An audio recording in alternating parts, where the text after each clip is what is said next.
احمد عبد القادر بيرفض الاعاره لسيراميكا كليوباترا، وهنا على موقع السوبر قبل كده مع برنامج الحريف مع شريف كان انفرد قبل كده بتفاصيل جلسه احمد عبد القادر مع مسؤولي نادي الزمالك بالارقام والعقود ومده العقد والتفاصيل الماليه كلها، وقلنا الكلام ده كله هتلاقيه في الكومنتات موجوده. في نفس الوقت كمان احمد عبد القادر في حاله جمود بينه وبين اداره النادي الاهلي، اما اني اكمل في النادي الاهلي لنهايه الموسم عادي جدا، او ويكون ليا متواجد بشكل اساسي في الفريق، او ان انا ارحل بشكل نهائي. مبدا الاعاره بالنسبه له مرفوض، وصرح مصدر مقرب من اللاعب لموقع السوبر ان اللاعب قرر حاليا تحديد مصيره اما بالبقاء مع النادي الاهلي في الفريق كاساسي او الرحيل بشكل نهائي، ورفض فعليا فكره التواجد او الخروج كاعاره، ويفضل البيع النهائي مع النادي الاهلي وانهاء العقد تماما. وبالتالي هنا على الجانب الاخر اداره الاهلي رافضه كل ده،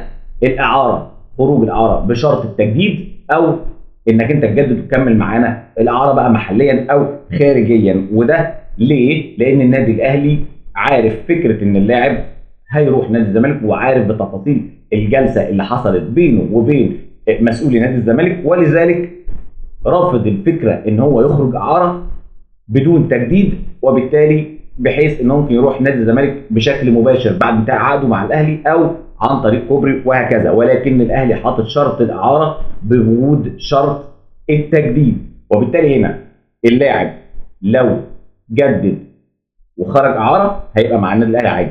اللاعب بقى فكره ان هو يجدد قبل الاعاره هو رافضها، لكن الاعاره موافق عليها عادي جدا انه يخرج اعاره، وخصوصا ان اللاعب باقي في عقده سنه واحده بس.